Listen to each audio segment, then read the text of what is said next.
এই 2 KG apple আর 2 KG কমলা দাও। মানে স্যারের 2 কেজি কমলা আর 2 কেজি আপেল ভালো ভালো তুমি খারাপ ফল দিচ্ছ কেন? ভালো ফল দাও, টাকা দিয়ে ফল নেবো না। চলো আমি শ্বশুর বাড়িতে ভালো ফল নিয়ে যাবো। ভালো ফল দাও। ওমা সাহেব রে আর দিতে হবে না, আমি বেছে নিচ্ছি, দাও।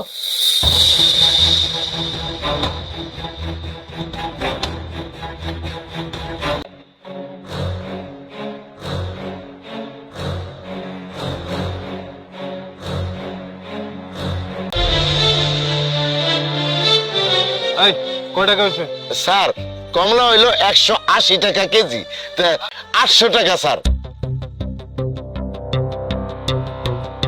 এই নাও। এই রাখো। স্যার কম দিয়েন না, কয় টাকায় বা লাভ হয় সবই তো জানেন। এই যা দিচ্ছি ওইটাই রাখো। আরে তার উপর যদি তুমি টাকা কম দাও ওনাদেরকে ঠকাও, তাহলে ওনারা চলবে কি করে? টাকাটা দিয়ে দাও। আরে এত কথা বলে না তো, যা দিচ্ছি এটাই অনেক, চলো। লোকটা কি করলো? বাবা তুমি থাকো, তোমার লেগে আমি দোকান থেকে একটা পাউরুটি নিয়ে আসি। আচ্ছা তাড়াতাড়ি আসিস। এ না বাবা, খাও। আরে এই কই আমার মোবাইলটা, কই মোবাইলটা দাও। কিসের মোবাইল স্যার? এই কিছুক্ষণ আগে আমি এই সব আবল টাবল কি কথা বলছো? আগে নিজে চেক করে দেখো কোথাও রেখে এসেছো কিনা, নাকি কোথাও ফেলে এসেছো। এভাবে না জেনে শুনে ওনাদেরকে দোষারোপ করা তো। তো স্যার আপনার মোবাইলে কল দিয়ে দেখেন আপনি কোথাও রাইখে আসছেন কিনা। এই তোমার মোবাইল দিয়ে কল দাও তো।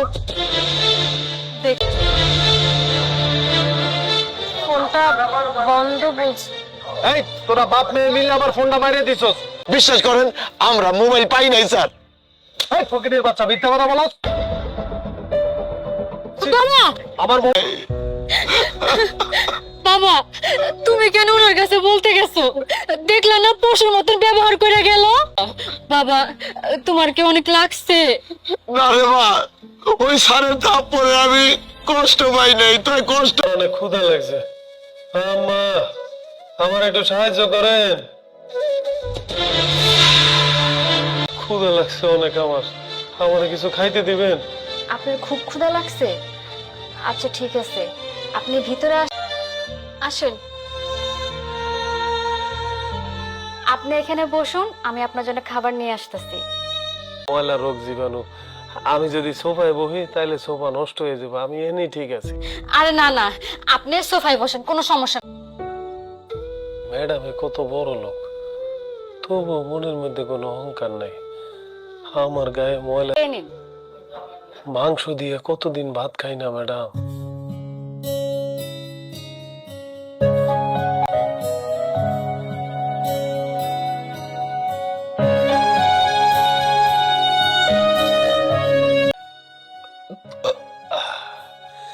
আচ্ছা ম্যাডাম, আপনি এত বড় লোক, আপনার মনে কোনো অহংকার নাই। কম্বল আমার অন্ধ বাবা ছিল, সে সর্বক্ষণ আমার সঙ্গের সাথী ছিল। অন্ধ হওয়ার পরেও ফল বিক্রি করে একেবারে একা, আমি একটা এতিম। আমার এত টাকা পয়সা হয়েছে, কিন্তু আমার বাবা দেখ আরো 5 বছর আগে আপনি আপনার স্ত্রী নিয়ে আমাদের ফলের দোকানে আসছিলেন। সেই ফলের দোকানে এবং কি তার বাবার গায়ে থাপ্পড়ও মেরেছিলেন। হ্যাঁ হ্যাঁ হ্যাঁ, আমার মনে পড়ছে।